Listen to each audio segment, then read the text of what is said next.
दोस्तों, अगर आप भी विराट कोहली और महेंद्र सिंह धोनी को दुनिया का सबसे खतरनाक खिलाड़ी और कप्तान मानते हैं तो वीडियो को लाइक जरूर कीजिएगा। दोस्तों, अगर आप भी विराट कोहली और महेंद्र सिंह धोनी को दुनिया का सबसे महान खिलाड़ी और कप्तान मानते हैं तो वीडियो को लाइक जरूर कीजिएगा। दोस्तों, पहले अपनी टीम को प्लेऑफ में कराया क्वालिफाई और फिर अपने आइडियल खिलाड़ी महेंद्र सिंह धोनी के चरणों में झुककर विराट कोहली ने लिया आशीर्वाद और पेश कर दी महानता की मिसाल। तब ये नजारा देखकर तो पूरे क्रिकेट जगत ही नहीं बल्कि खुद महेंद्र सिंह धोनी से लेकर उनकी पत्नी साक्षी भी हैरान हो गई और उनकी आंखें फटी की फटी रह गईं। तो आखिर अचानक क्यों धोनी के छुए कोहली ने पैर? ये नजारा देखकर कैसा था महेंद्र सिंह धोनी का रिएक्शन? कैसे गुरु और शिष्य की परंपरा का पालन करते हुए विराट कोहली झुक गए धोनी के चरणों में? वो खूबसूरत लम्हा तो हम आपको इस वीडियो में जरूर दिखाएंगे, लेकिन उससे पहले आपको क्या लगता है धोनी और कोहली में कौन है महान कप्तान? नीचे कमेंट करके जरूर बताएं। दोस्तों, चिन्नास्वामी के मैदान पर चेन्नई सुपर किंग और रॉयल चैलेंजर बेंगलोर के बीच एलिमिनेटर राउंड खेला गया। इस मुकाबले को देखकर पूरा क्रिकेट जगत दांतों तले उंगली दबाने पर हो गया मजबूर। जी हां, ऋतुराज गायकवाड़ ने टॉस जीता लेकिन पहले गेंदबाजी करने का फैसला किया और वहीं बेंगलोर को बल्लेबाजी करने के लिए आमंत्रित किया। बेंगलोर की टीम ने चेन्नई के गेंदबाजों की धज्जियां उड़ाते हुए 20 ओवर में उनके सामने 5 विकेट खोकर 218 रनों का पहाड़ जैसा लक्ष्य खड़ा कर दिया। चेन्नई के लिए यह लक्ष्य हासिल करना इतना आसान नहीं होने वाला था और ठीक वही हुआ। टीम की शुरुआत बेहद खराब हुई। केवल 85 रनों के स्कोर पर 3 बल्लेबाज पवेलियन लौट गए। एक भी बल्लेबाज टीम को जीत नहीं दिला सका। अंत में जडेजा और धोनी ने टीम को जीत दिलाने की पूरी कोशिश की, लेकिन धोनी भी केवल 25 रन बनाकर पवेलियन लौट गए। वहीं जडेजा 42 रन बनाकर नॉट आउट जरूर रहे, लेकिन अपनी टीम को जीत नहीं दिला सके और यह मुकाबला बेंगलोर की टीम ने बड़ी आसानी से 27 रनों से जीत लिया और चेन्नई को प्लेऑफ से बाहर का रास्ता दिखाकर अपनी जगह पक्की कर ली। बेंगलोर की जीत देखकर पूरा स्टेडियम खुशी से झूम उठा। हर तरफ कोहली की तारीफ हो रही थी। वहीं चेन्नई के खेमे में मातम फैला हुआ था। जहां एक तरफ चेन्नई ने प्लेऑफ में जगह बनाई तो वहीं दूसरी तरफ एक ऐसा लम्हा हुआ जिसने तो करोड़ों क्रिकेट प्रेमियों को सलाम करने पर मजबूर कर दिया। जी हां, जब सभी खिलाड़ी ड्रेसिंग रूम की तरफ बढ़ गए उस दरमियान महेंद्र सिंह धोनी निराश होकर अकेले ग्राउंड में टहल रहे थे। उन्हें देखकर विराट कोहली उनके पास जाने का मन बना लिए। तुरंत जाकर महेंद्र सिंह धोनी के पैरों में विराट कोहली गिर गए। ये नजारा देखकर तो स्टेडियम में बैठे दर्शक पूरी तरह से हैरान रह गए। खुद धोनी को भी समझ नहीं आया कि आखिर विराट कोहली ये क्या कर रहे हैं। महेंद्र सिंह धोनी ने तुरंत विराट कोहली का कंधा पकड़कर उठाया और गले से लगाया। उसके बाद पीठ थपथपाते हुए उन्हें आशीर्वाद दिया। ये नजारा देखकर तो पूरा हिंदुस्तान खुशी से झूम उठा। फिर ये दोनों कुछ देर तक बातचीत किए, उन्हें जीत की बधाई दी। वहीं प्लेऑफ में भी पहुंचने पर बहुत कुछ ज्ञान दिया। ये लम्हा धीरे धीरे सोशल मीडिया पर तेजी से वायरल होने लगा और हर किसी को पसंद आया। धोनी और कोहली के चाहने वाले फैंस इस वीडियो को खूब पसंद करने लगे और अच्छे अच्छे कमेंट भी करने लगे। विराट कोहली ने गुरु और शिष्य की परंपरा का पालन करते हुए महेंद्र सिंह धोनी के पैर छूकर उनका आशीर्वाद लिया। ये नजारा सच में देखने लायक था। हर किसी के दिल के करीब ये लम्हा था। लेकिन दोस्तों, अब आपको क्या लगता है विराट कोहली और महेंद्र सिंह धोनी में कौन है सबसे महानतम खिलाड़ी और कप्तान? नीचे कमेंट करके जरूर बताएं। और ऐसी दोस्तों, बेंगलोर के मैदान में खेल तो आरसीबी रही थी, लेकिन विकेट के पीछे से कोई और ही खेल गया। धोनी के एक फैसले ने कोहली को तो पीछे पछाड़ा ही, साथ ही साथ पूरे मैच को पलट कर रख दिया। आखिरकार बेंगलोर के चिन्नास्वामी स्टेडियम में कैसे दोस्तों धोनी की ही चतुराई चल गई और चेन्नई वही मैच को जीत गया था। दोस्तों, धोनी के इस चमत्कारी फैसले का वीडियो आपको दिखाएंगे जिसके आगे कोहली भी परास्त हुए। लेकिन उससे पहले आप सभी को क्या लगता है धोनी कोहली में आपका फेवरेट कौन है? नीचे कमेंट कीजिएगा। दोस्तों, आईपीएल 2024 एक तरफ और इसके 68वें मुकाबले यानी कि आरसीबी और चेन्नई की टीम के बीच में हो रहे नॉकआउट मैच का क्रेज एक तरफ है। तो आपको बता दें कि ये एल क्लासिको ही नहीं है। आज जो भी जीतेगा वो प्लेऑफ की सीट को पा जाएगा। तो करो या मरो मैच को जीतने के लिए सीएसके की टीम के कप्तान गायकवाड़ की किस्मत शुरुआत से अच्छी निकली।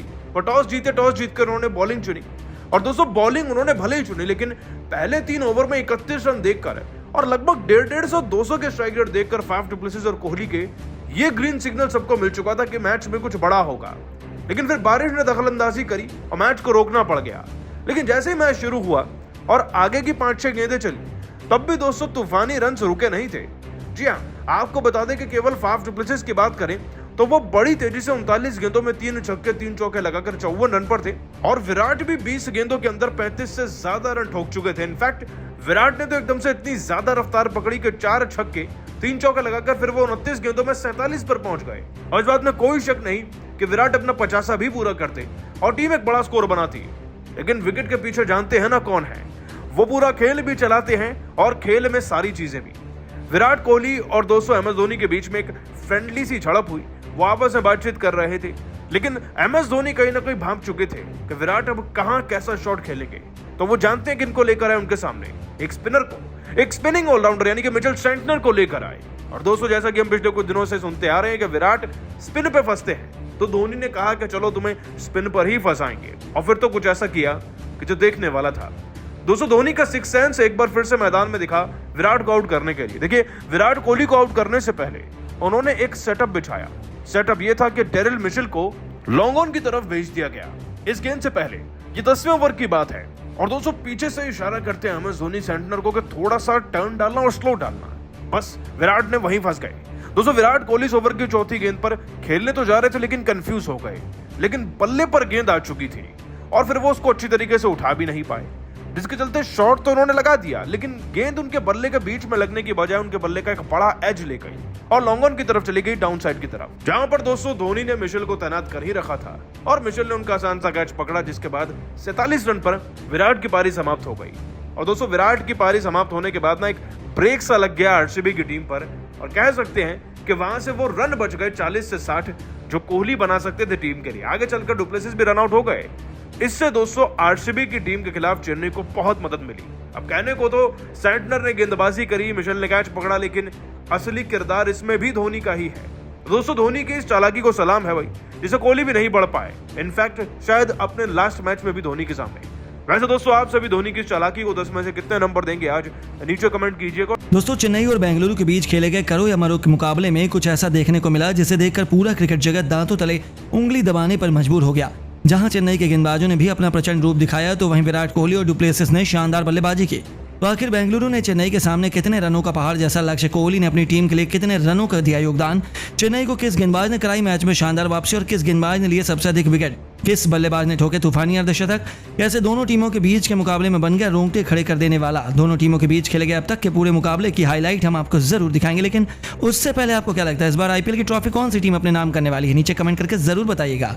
दोस्तों आईपीएल का सबसे अधिक रोंगटे खड़े कर देने वाला मुकाबला बेंगलुरु के एम चिन्नास्वामी स्टेडियम में खेला गया। इस मुकाबले में चेन्नई और बेंगलुरु के लिए बेहद महत्वपूर्ण मुकाबला रहा। जो टीम इस मैच को जीती वह सीधा प्लेऑफ में क्वालिफाई कर जाती। आपको बता दें इस मुकाबले में चेन्नई सुपर किंग ने टॉस जीता और पहले गेंदबाजी करने का फैसला किया।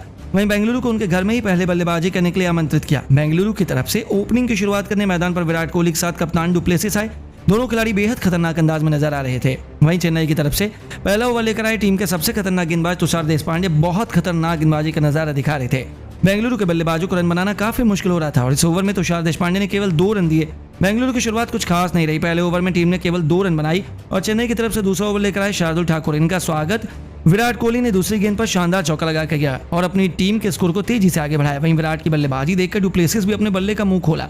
ठाकुर की 5वीं गेंद पर उन्होंने शानदार चौका जड़ दिया। इसके बाद भी रुके नहीं, अंतिम गेंद को छक्के में तब्दील कर इस ओवर में 16 रन बटोरकर अपनी टीम के स्कोर को 2 ओवर में 18 रनों तक पहुंचा दिया। दोनों बल्लेबाज शानदार बल्लेबाजी कर रहे थे। चेन्नई की तरफ से तीसरा ओवर लेकर आए एक बार फिर तुषार देशपांडे और इनका स्वागत विराट कोहली ने पहली गेंद पर शानदार छक्का लगाकर किया। विराट कोहली इसके बाद भी रुकने का नाम नहीं लिए। तीसरी गेंद को उन्होंने छक्के में तब्दील कर दिया और इस ओवर में 13 रन बटोरकर अपनी टीम के स्कोर को 3 ओवर में 31 रनों तक पहुंचा दिया। लेकिन उसके बाद अचानक मैदान में बारिश आ गई, जिसके कारण मैच को रोकना पड़ गया। लेकिन बारिश बहुत जल्द रुक गई और ये मुकाबला शुरू हुआ।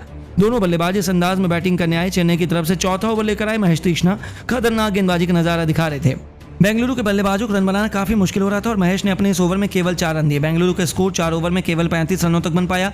विकेट की तलाश में चेन्नई के कप्तान ऋतुराज गायकवाड़ ने बॉलिंग स्पेल में बदलाव करते हुए 5वां ओवर फेंकने के लिए गेंद मिचेल सेंटनर को थमाई और बेहद खतरनाक गेंदबाजी का नजारा पेश कर रहे थे। एक रन के लिए बेंगलुरु के बल्लेबाज इस ओवर में तरस रहे थे और बाउंड्री लगाना तो बहुत मुश्किल हो रहा था। इस ओवर में मिचेल सेंटनर ने बेंगलुरु के दोनों बल्लेबाजों को अपने शिकंजे में बांध कर रखा था और केवल इस ओवर में 2 रन दिए। 5 चौपाल में बेंगलुरु को स्कोर केवल 37 रनों तक बन पाया और चेन्नई की तरफ से पावर प्ले का अंतिम ओवर लेकर एक बार फिर महेश तीक्ष्णा शानदार गेंदबाजी का नजारा दिखा रहे थे। लेकिन तभी ओवर की दूसरी गेंद पर डुप्लेसिस ने शानदार चौका लगाकर टीम के ऊपर से प्रेशर को हटाया और स्कोर को आगे बढ़ाया। लेकिन इन दोनों स्पिनरों के आगे बेंगलुरु के बल्लेबाज घुटने टेक रहे थे और एक रन के लिए तरस रहे थे। अपना विकेट गंवाने से बाल बच रहे थे। बेंगलुरु के बल्लेबाजों को रन बनाने से पूरी तरह से चेन्नई के गेंदबाजों ने रोक दिया और पावर प्ले के 6 ओवर में बेंगलुरु का स्कोर केवल 42 रनों तक पहुंच पाया।